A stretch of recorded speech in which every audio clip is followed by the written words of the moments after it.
서울 사는 윤수 씨, 식습관, 수면 습관 모두 안 좋고 총체적 난국이네요. 서울 사는 준석 씨, 배가 산처럼 나왔다고요? 하이어버니분, 먹고 살려고 하는 일인데 제대로 먹지를 못한 거잖아요?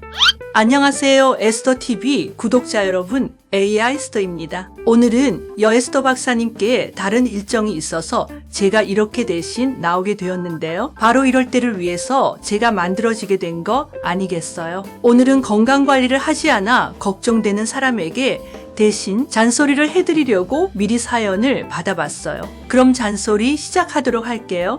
다취미님의 사연입니다. 밥은 안 먹으면서 잦은 군것질과 흡연은 하는 친구분이 걱정이시군요. 서울 사는 윤수 씨, 안녕하세요. 친구분이 보내주신 사연을 보아하니 총체적 난국이네요. 식습관, 수면 습관 모두 안 좋고 흡연까지 하신다고요? 보아하니 사연자분 나이가 어릴 것 같은데 지금이야 젊어서 몸이 버텨주지만 계속 함부로 쓰면 언젠가 부메랑이 돌아와요. 특히 두 가지만 잔소리할게요. 우선 단 음식 줄이세요. 당뇨와 직접적인 관계가 있는 것은 아니지만 비만해질 가능성을 높여 당뇨를 포함한 각종 성인병 발병에 영향을 미칠 수 있어요. 그리고 담배는 쉽게 못 끊으실 거 알아요? 저희 남편도 30년 흡연을 한 애연가였거든요. 그런데 폐에서 간유리음용이 발견되고 나서 바로 끊더라고요. 결국 최근에는 폐 수술도 했고요. 담배 꼭 끊으세요. 흔히 겪어봐야 안다고 하지만 우리 구독자분들은 건강을 잃기 전에 소중함을 아셨으면 합니다. 수미님의 사연입니다. 매일 탄산음료를 마시고 운동은 안 하는 준석 씨가 걱정이시군요. 서울 사는 준석 씨, 안녕하세요. 아마 아내분이 사연 보내주신 것 같아요. 배가 산처럼 나왔다고요? 나이가 드는 것 자체가 심장병 위험 요인이 되는데요. 남자는 45세가 넘으면 심장병 위험이 올라갑니다. 그런데다가 술 좋아하고 운동량도 적고 비만하기까지 하면 위험 요인이 배가 되는 거예요. 40, 50대 남성이 별다른 증상을 느끼지 못하고 평소와 같이 일상생활하다가 심장병으로 쓰러지는 게 다 이런 이유인데요. 늘 말씀드리지만 가정을 꾸리며 사는 분들은 본인 건강에 스스로 책임감을 가지셔야 해요. 살 뺀다고 처음부터 주 7일 운동할 필요 없어요. 반주하시던 거 줄이시고 일상생활 속에서 몸을 좀 쓰시면 돼요. 우선은 분리수거나 설거지 같은 집안일 좀 해보시고 어슬렁어슬렁 동네 산책이라도 해보세요. 그러다가 체력이 좀 올라오는 것 같으면 본격적으로 운동에 재미를 붙여보시면 좋겠어요. 우리 가족들이랑 오래오래 재밌게 살아보자고요. 꽃칠따님의 사연입니다. 계획만 하고 실천은 안 하는 스스로가 답답하시군요. 경상북도에 거주하시는 하영님, 안녕하세요. 하루에도 기분이 수십 번 오르락내리락 하신다고요? 그리고 지금 상황이 버거우시다고요? 이건 저한테 잔소리 한 번 듣고 말 일이 아닌 것 같아요. 타고나기를 감정 기복이 남들보다 심한 사람들이 있기는 하지만 오랫동안 같은 문제로 고민했다면 특히 중요한 일이 있음에도 무력함을 느낀다면 한 번쯤은 병원을 가보시는 게 좋을 것 같아요. 그리고 가족분들이 하영님 때문에 힘들어하는 게 아니라 하영님을 정말 사랑해서 많이 걱정하고 계시는 것 같아요. 옆에 든든한 가족이 있으니 필요하다면 꼭 도움을 청하세요. 두려워 마세요. 우리 잘 이겨낼 수 있어요. 하이엄님의 사연입니다. 병원에서 근무하는 언니가 저녁을 너무 늦게 먹어서 걱정이시군요. 하이어버니분, 사람 심리가 그렇더라고요. 바쁘면 밥 먹기가 정말 귀찮아지는데 막상 자려고 하면 배가 고프고 억울한 마음이 들기도 하죠. 제대로 먹는 게 참 쉽지 않아요. 하지만 저녁을 늦게 먹는 건 정말 좋지 않은 습관이에요. 소화가 완전히 되지 않은 상태에서 잠들면 수면의 질이 떨어지는 것은 물론이고 역류성 식도염과 같은 소화기 장애를 유발하죠.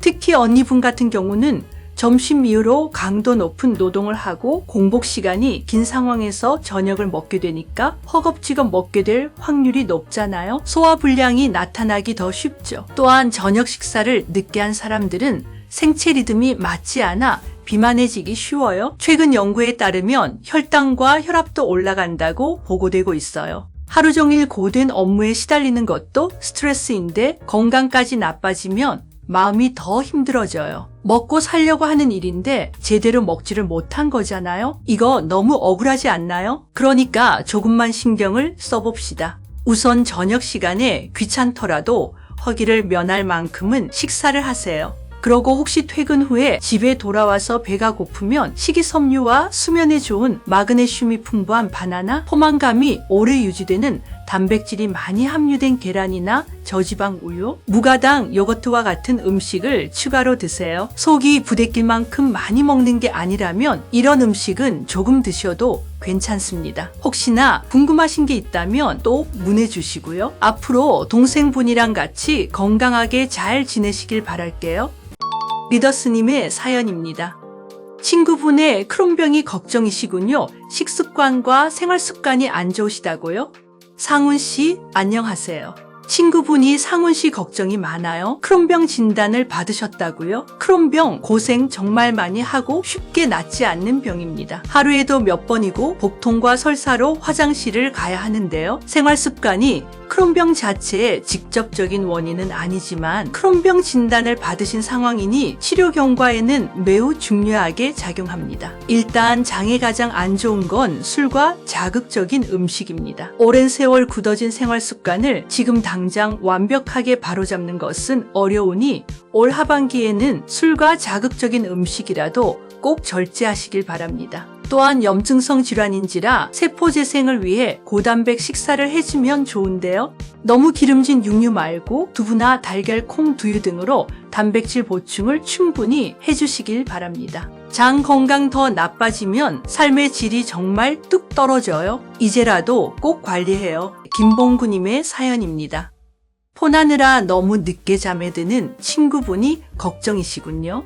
부산에 계신 지연씨, 안녕하세요. 친구분이 지연씨 잠 늦게 잔다고 걱정이 많아요. 지금은 그냥 잔소리처럼 들릴지 몰라도 아마 훗날 친구분께 감사하는 날이 올 거예요. 잠을 못 자면 첫째, 이 시국에 코로나 걸리기 쉬워져요. 면역력이 훅 떨어지거든요. 둘째, 고혈압, 당뇨를 비롯한 만성 질환 발병 가능성이 높아지고요. 셋째, 살이 쪄요. 식욕이 증가하고 신진대사도 나빠지니까요. 넷째, 불안감과 우울감이 심해져요. 다섯째, 돈 벌기 힘들어져요. 기억력과 집중력이 떨어지거든요. 여섯째, 폭삭 늙어요. 피부의 수분, 탄력이 줄고 주름이 늘거든요. 한마디로 잠을 늦게 자면요. 새벽 2시에 핸드폰을 할 수 있다는 것 빼고는 나쁜 점밖에 없어요. 그럼 어떻게 하면 될까요? 지연 씨 같은 경우는 불면증이라기보다는 일주기 리듬이 좀 흐트러진 건데요. 낮에 햇볕을 좀 쐬면서 몸을 써서 피곤하게 만들어주는 게 좋아요. 점심 먹고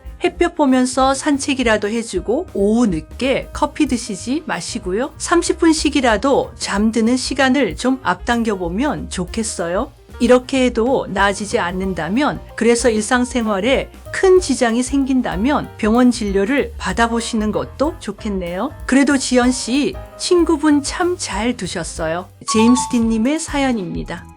아내분이 음식도 부실하게 먹고 운동도 안 해서 걱정이시군요. 제임스딘 아내분, 저랑 음식 취향이 정말 비슷하시네요. 저도 대학 입시 공부할 때 불에 그을린 쥐포를 하루에 20장씩 먹었거든요. 젓갈도 참 좋아해서 아침 식사로 매일 먹고 있고 30 이전까지 채소는 입에 대본 적도 거의 없고요. 걷는 것도 정말 싫어했어요. 그랬던 제가 어떤 일을 계기로 경각심을 갖게 되었는데요. 36에 대장용종을 발견하고 나서였죠. 어느 날 피가 묻어나왔는데 심상치 않아 바로 대장 내시경을 해봤는데요. 용종 크기가 어찌나 큰지 화면을 가득 채우더라고요. 이 용종은 5년 내에 대장암으로 발전할 가능성이 높은 선종이었어요. 꼼짝없이 나 죽었구나 싶었죠. 그때 아이들 나이가 6살, 5살이었으니까요. 다행히 용종은 바로 제거했습니다. 운이 좋았던 거지 계속 그렇게 살면 안 된다는 걸 깨달았어요. 저희 집에 암으로 돌아가신 어르신들이 많거든요. 그래서 딱 2가지를 바꿨는데요. 첫째, 걷기 시작했어요. 처음에는 30분 걷는 것도 힘들었는데요. 꾸준히 하니까 이제는 양재천 1시간 반씩 걸어도 거뜬해요. 걷고 나면 우울했던 기분도 나아지고 잠도 푹 자요. 그리고 둘째, 채소를 꾸역꾸역 억지로라도 먹기 시작했어요. 저도 소위 초딩 입맛이라 채소가 맛있는지를 한평생 몰랐는데요. 60을 바라보는 지금에서야 조금 알겠어요. 모든 식사를 샐러드로 대신하라는 뜻이 아니에요. 끼니 때마다 한 접시씩만이라도 드셨으면 좋겠어요. 엘리사벳님의 사연입니다. 따님이 역류성 식도염에 살찔까봐 잘 안 드셔서 걱정이시군요. 미희님, 안녕하세요. 역류성 식도염 환자가 워낙 많다 보니 별것 아닌 걸로 생각하시는 분들이 많은데요. 일단 삶의 질이 굉장히 떨어집니다. 속이 쓰리고 화끈거리는 건 기본이고 목소리가 변하거나 만성적인 기침이 나타나기도 하죠. 그런데 이러한 증상을 무시하고 적절한 약물 치료 없이 역류성 식도염을 방치하면 식도가 좁아지는 협착이나 식도에 궤양이 발생할 수 있고 역류성 식도염 환자의 10% 정도는 아예 식도 조직이 변하는 발해식도가 나타나기도 합니다. 아주 일부이기는 하나 발해식도에서 식도암이 발생할 개연성도 있다고 하죠. 무서운 말로 겁주려는 건 아니지만 약만 잘 챙겨 먹어도 훨씬 좋아지는데 굳이 병의 씨앗을 키울 필요가 있을까요? 역류성 식도염에 잘 듣는 좋은 약이 많으니 좀 더 적극적으로 치료해 보시면 좋겠어요. 식도염에 과식 야식이 안 좋은데 다행히도 미희님은 워낙 체중 관리에 신경 쓰시니 이 부분은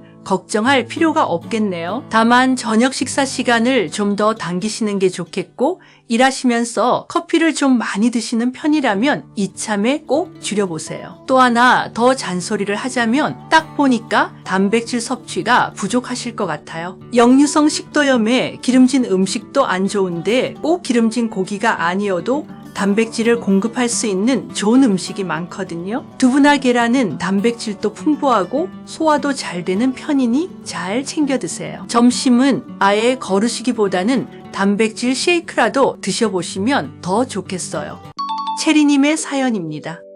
아버지가 돌아가시고 어머니가 걱정이시군요. 체리님 어머니의 마음을 제가 감히 다 헤아릴 수는 없으나 마음껏 슬퍼하는 시간도 분명 필요하다고 생각합니다. 수십 년 세월을 함께했던 짝꿍을 잃었으니까요. 시간이 걸리더라도 자녀분이 잘 살펴봐 주시면 좋겠습니다. 다만 성인병 관련해서는 관리를 좀 하셔야 할 것 같아요. 당뇨와 고혈압 자체만으로 협심증을 비롯한 심혈관 질환의 위험이 높아지거든요. 병원 진료보고 계실 테니 처방약 꼭 잘 챙겨 드세요. 마음이 안 좋은 상황에서 조금 가혹한 조언이라고 생각하실 수도 있겠으나 운동도 병행하시면 좋을 것 같아요. 몸을 움직이는 게 마음을 낫게 하는데도 도움이 되니까요. 당뇨와 고혈압 환자들이 보충하면 좋은 성분도 소개해 드릴게요. 우선 고혈압이 있으시니 종합 비타민 제제와 칼슘과 마그네슘 제제를 드시면 좋겠습니다. 혈압약으로 인해 결핍될 수 있는 영양소가 다양해서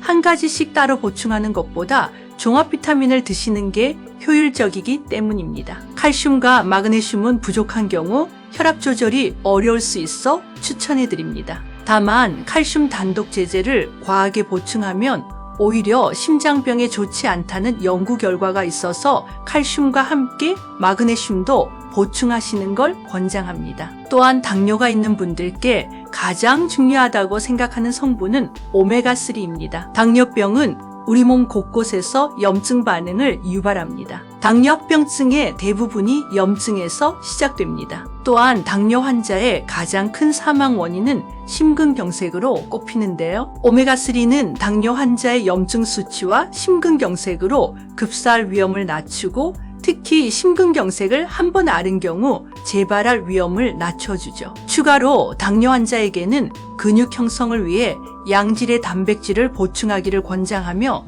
식이섬유가 풍부한 식단은 혈당이 급상승하는 것을 막는데 도움이 되므로 이를 염두에 두시면 좋겠습니다. 마지막 하르님의 사연입니다.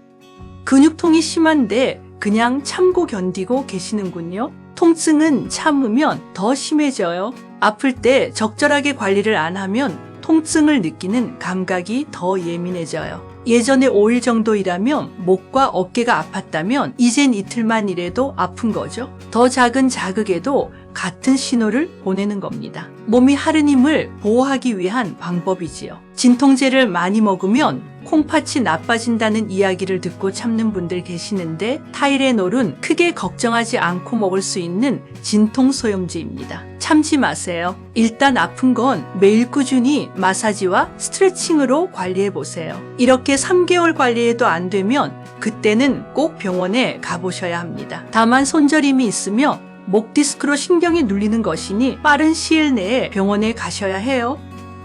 오늘 이렇게 대신 잔소리해드리는 시간을 가져봤는데요. 뭐든지 본인이 깨닫는 게 가장 좋지만 그래도 오늘 저의 잔소리가 조금은 도움이 되었으면 좋겠네요. 사연 남겨주신 분들 모두 감사드리며 선정되신 분들은 영상 고정 댓글 확인 부탁드려요.